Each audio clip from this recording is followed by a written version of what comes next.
আজ সরস্বতী পুজো। স্কুল কলেজগুলিতে চলছে বাগদেবীর আরাধনা। নরেন্দ্রপুর রামকৃষ্ণ মিশন, সেখানেও আজ বাগদেবীর আরাধনা চলছে। সেই ছবি এবার আপনাদের দেখাবো, যেখানে ইতিমধ্যেই যে ছবি সামনে এসেছে নরেন্দ্রপুর রামকৃষ্ণ মিশন, সেখানেই আজ সরস্বতী পুজোয় কিন্তু পড়ুয়ারা তারা আজ সেই ছবিটা দেখতে পাওয়া যায় যে তারা পুজোয় আয়োজন করেছেন।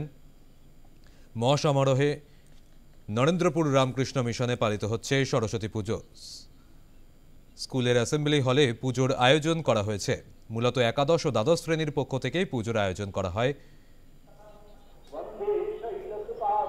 প্রধান শিক্ষিকা স্বামী ইষ্টিশানন্দ জানান, তিনি বিদ্যালয়ের সমস্ত বিদ্যার্থীরা উপস্থিত রয়েছে। মিশনে যে সমস্ত শাখা এখানে আছে তারাও রয়েছে।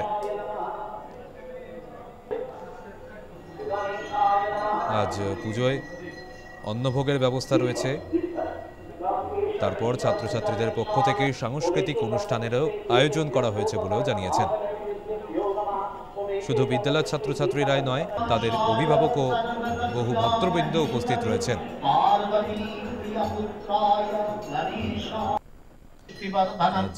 বাগদেবীর আরাধনা নরেন্দ্রপুর রামকৃষ্ণ মিশনে।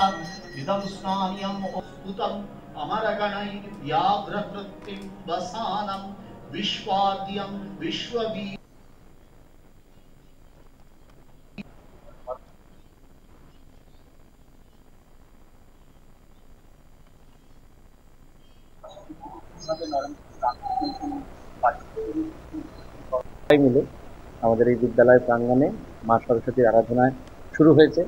আমাদের বিশুদ্ধ সিদ্ধান্ত মতে, যে পঞ্জিকা মতে আমাদের এই পূজানুষ্ঠান পরিচালনা হচ্ছে, সে কারণে এবছর একটু তিথি সংক্ষেপ রয়েছে। সে কারণে সকাল 9:15 থেকে এখানে পুজো অনুষ্ঠান শুরু হয়েছে।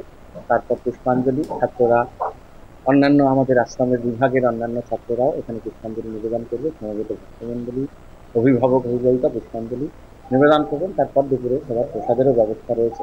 এভাবেই সারাদিন সন্ধ্যায় একটি সাংস্কৃতিক অনুষ্ঠান ছাত্রদের দ্বারাই অনুষ্ঠিত হয়। এই সব মিলিয়ে মোটামুটি আজকে সারাদিন আরাধনা, মানে আমরা চেষ্টা করছি যাতে মায়ের কাছে সবাই ভক্তি ভরে প্রার্থনা করতে পারি, আমাদের জ্ঞান ভক্তি এইসব বৃদ্ধি করি।